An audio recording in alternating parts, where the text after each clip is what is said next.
La vie personnelle, elle est, on va dire, un petit peu en parenthèse. Pour moi, c'est ma mère, avant tout.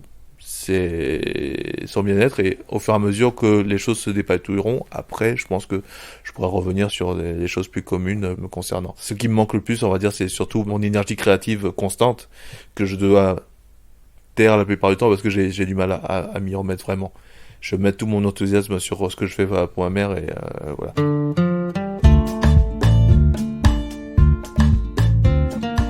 Aider, s'entraider. Le podcast qui donne la parole aux aidants. Les aidants représentent en France plus de 9 millions de personnes. Ce sont des hommes et des femmes qui soutiennent quotidiennement un proche en perte d'autonomie, en situation de handicap ou de maladie. Aider, s'entraider, un podcast proposé par Malakoff Humanis en partenariat avec Audencia.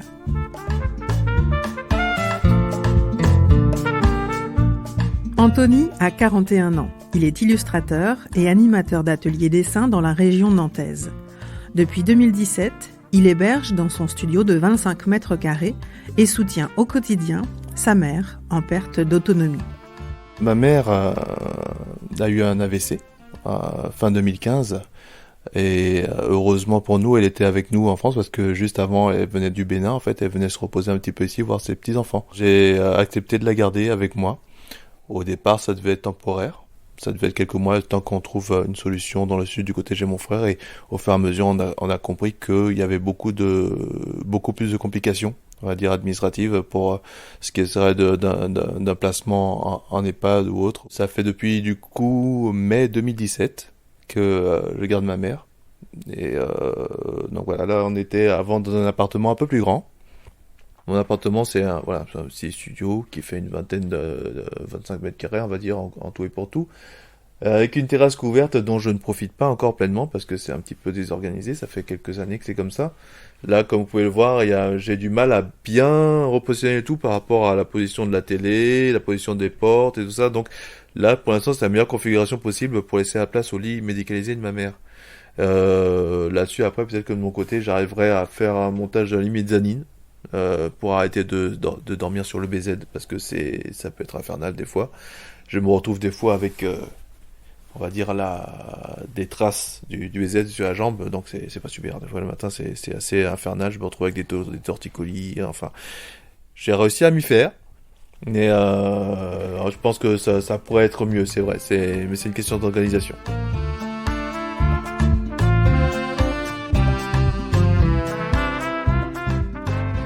J'ai appris à essayer de me décoincer pour faire avancer les choses. Mais le moment où les choses ont vraiment commencé à bouger à nouveau, c'est quand il fallait renouveler les droits à la MDPH pour ma mère et que j'ai été approché par la SAMSA. C'est une équipe pluridisciplinaire qui est composée d'un médecin, d'une infirmière, d'une ergothérapeute, d'animateurs qui me guide sur ce que je dois chercher, qui m'allège des tâches qui sont les plus pénibles et rébarbatives et qui simplifient les choses. Qui m'aide moi autant que ma mère pour avancer vers des projets, pour établir des vrais projets à moyen ou long terme. Et on réévalue les projets en fonction de ce qui a été fait ou pas, de ce qui est des nouvelles avancées et des nouveaux désirs de ma mère par rapport à qu'est-ce qu'elle voudrait faire ou qu'est-ce que moi je voudrais pour elle. Et au fur et à mesure, j'ai appris à revenir un petit peu, à m'ouvrir un petit peu sur l'extérieur et à accepter de l'aide. Ce sur quoi j'avais un stress auparavant parce que j'avais eu des aides à domicile presque chaque jour, c'était un nouveau qui venait que je devais rebriefer de mon côté, donc je constatais la difficulté de leur côté, mais ça n'empêchait pas que ça me mettait du stress aussi de mon côté. Après mon déménagement, j'ai mis un certain temps à reprendre contact avec eux une fois que les choses s'étaient remis un peu à plat. J'ai diminué les interventions pour le mettre au strict minimum car ma mère n'ayant pas eu de revenus pendant une très longue période, et compte tenu du reste à charge pour les aides à domicile, j'avais réduit à 1 jour par semaine et pour une sortie, par exemple, le samedi et ensuite le lundi. Entre le stress généré par les interventions quotidiennes et le reste à charge difficile à assumer, Anthony a préféré un temps assumer seul ou presque, auprès de sa mère, beaucoup des gestes du quotidien. Les repas, la toilette, les sorties et bien sûr, les rendez-vous médicaux. Je lui fais à manger, je l'aide à s'habiller dans la mesure du possible. Elle commence à se débrouiller de mieux en mieux pour l'ensemble de la partie basse. La partie haute, c'est encore dur et je vais essayer de lui trouver des vêtements adaptés qu'elle puisse plus facilement mettre elle-même. Mais voilà, elle va seule aux toilettes tranquillement. Elle se débrouille très bien. Quand je suis pas là, elle peut se déplacer dans le studio tranquillement quand elle a besoin d'aller aux toilettes. Si elle se motive, la plupart du temps, c'est le seul souci, c'est vraiment qu'elle se motive à se bouger aussitôt qu'elle en a besoin. Et la plupart du temps, effectivement, quand je suis pas là, elle a pas le réflexe de motivation. La plupart du temps, je l'appelle sur son téléphone pour dire, maman, fais attention, bouge-toi, déjà main, ne reste pas trop assise. Je l'accompagne tous les jours pour des séances de kiné. Au départ, je m'étais dit, j'allais accompagner au début et après, j'allais laisser faire. Mais au fur et à mesure, ça n'a pas manqué, j'ai pas réussi à lâcher prise. J'avais quand même mes suivre pour que ça se fasse de façon plus fluide. Heureusement, avec mon travail actuel, je fais assez souvent du télétravail. Donc hormis les passages en boutique ou les interventions pour des ateliers de dessin, j'ai relativement du temps libre pour m'occuper de ma mère, en particulier les matinées.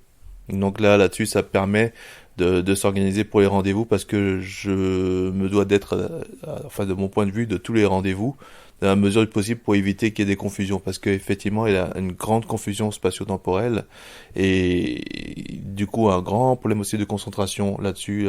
Elle peut poser une question et la reposer dans le quart d'heure derrière parce que justement elle avait sans doute quelque chose d'autre en tête pendant qu'elle posait la question.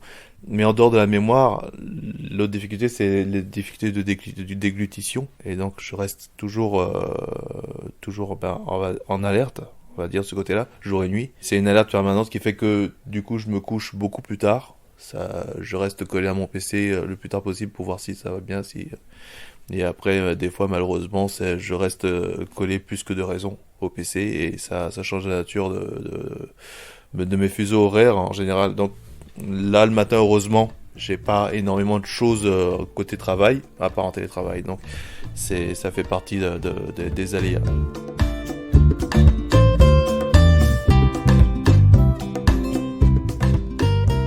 Illustrateur et animateur d'ateliers dessin à temps partiel, Anthony assure également de temps à autre des permanences dans la boutique qu'il emploie. Il bénéficie d'une écoute attentive et d'une grande compréhension de la part de ses collègues, pour lui un soutien précieux. J'ai expliqué la situation à mes collègues, ils comprennent très bien, ils savent très bien de quoi il s'agit, ils savent à peu près tout de la situation et ma collègue qui fait la gestion de l'entreprise et de l'association s'ajuste toujours au mieux pour que ça n'empiète pas sur la partie de mon côté, de mon aide à ma mère. Donc quand elle fait un planning, elle me demande expressément de bien vérifier, d'être sûr que ça n'empiète pas sur ce que j'ai à faire. Et si jamais il y a des difficultés par rapport au planning, elle va me dire attention, tel jour on aura besoin à telle heure de toi, vérifie que ça va pas trop empiéter. Par exemple, si elle a besoin de moi à partir de midi sur une journée parce que ça va être, il va y avoir une extra activité, ça va être boosté. Elle me prévient assez longtemps à l'avance pour être sûr que je puisse bien faire les choses et qu'il n'y ait pas de soucis après. Elle s'organise toujours en fonction de ça, elle se renseigne, et là-dessus ils sont très compréhensifs, ils font au mieux pour que il n'y ait pas de bousculade de mon côté. Il y a beaucoup de télétravail, beaucoup d'ajustements en fonction de mes disponibilités, de mes possibilités, et de mon côté ça me donne plus de volonté d'avancer, d'en faire mieux. Les projets qui sont établis par SAMHSA au fur et à mesure qui nous suivent donnent une certaine perspective. Donc ça a redonné une certaine on va dire sérénité, des disponibilités. Il y a toujours un petit peu des fois de frustration quelque part, ça peut toujours venir un petit peu, mais c'est, comment dirais-je, c'est contrecarré, c'est rééquilibré par le fait que je suis quelque part, on va dire, reconnaissant déjà envers le SAMHSA et mes frères et tout ça, mais aussi reconnaissant d'avoir ma mère auprès de moi parce que je crois que je me suis rendu compte du poids que ça relevait des épaules de mon frère et de ma sœur, un petit peu de tout le monde, et aussi des miennes, parce que de l'avoir à côté de moi, voilà, quelque part, je me suis rendu compte à quel point, au fond, ça pouvait être rassurant.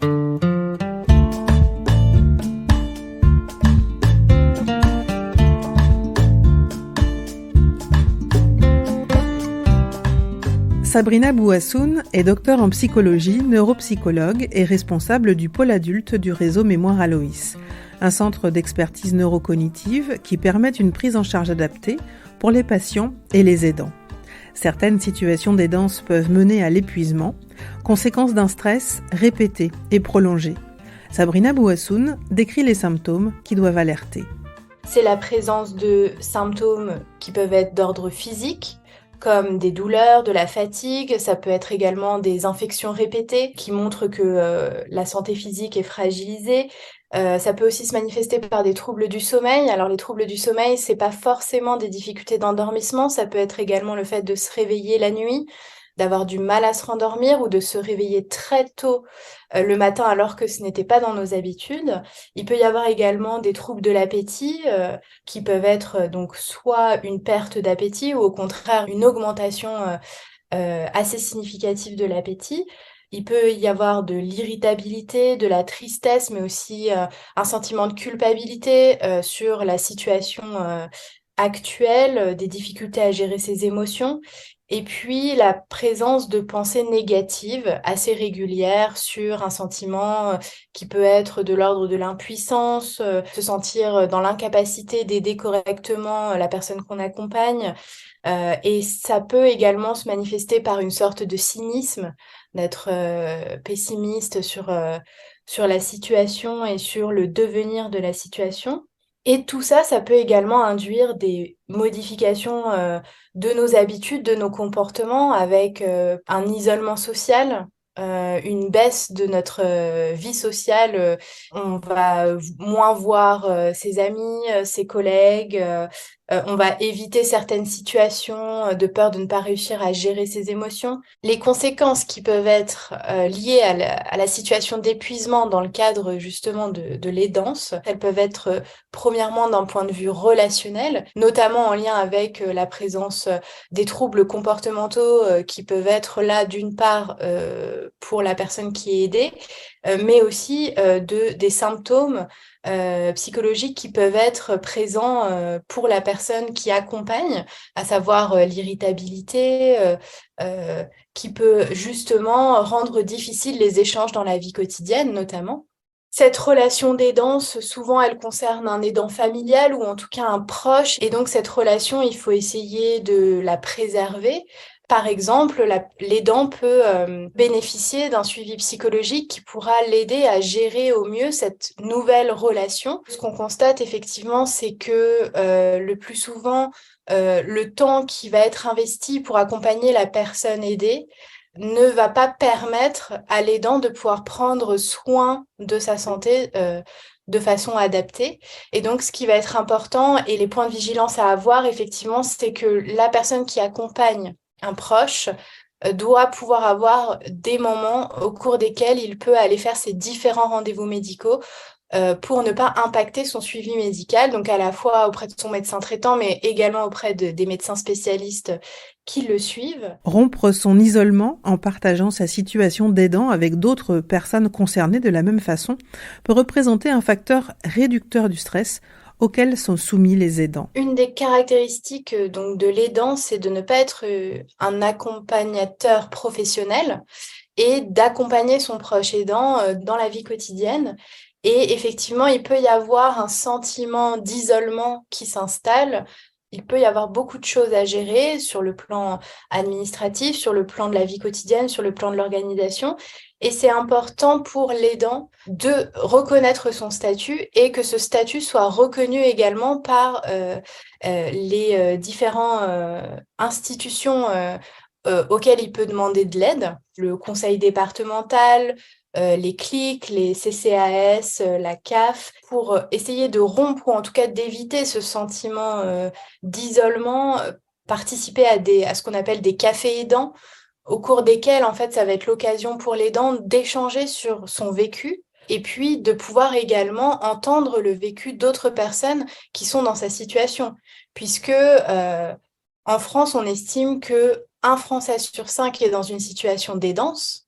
Et donc, finalement, de pouvoir avoir aussi des échanges avec d'autres personnes qui sont dans les mêmes situations peut également contribuer à diminuer ce sentiment d'isolement Donc, pas seulement par les aides qui peuvent être données par les structures publiques et les structures médico-sociales d'accompagnement, mais également de pouvoir échanger avec d'autres personnes qui vivent des situations similaires et pouvoir échanger des conseils, pouvoir aussi également simplement partager le vécu de cette situation d'aidance. Le stress qui est provoqué par la situation d'aidance peut essayer d'être diminué justement en faisant appel à toutes les ressources qui sont possibles. Donc à la fois en ayant un accompagnement et une aide dans toutes les démarches administratives, les demandes d'aide et d'accompagnement, mais aussi en mettant en place ces dispositifs-là, donc notamment pour soulager la charge mentale, mais également la charge au quotidien en termes de temps et d'investissement, pour qu'il puisse les investir dans son bien-être et dans la gestion de son quotidien et des autres sphères de sa vie, comme sa sphère professionnelle, familiale, personnelle, au quotidien.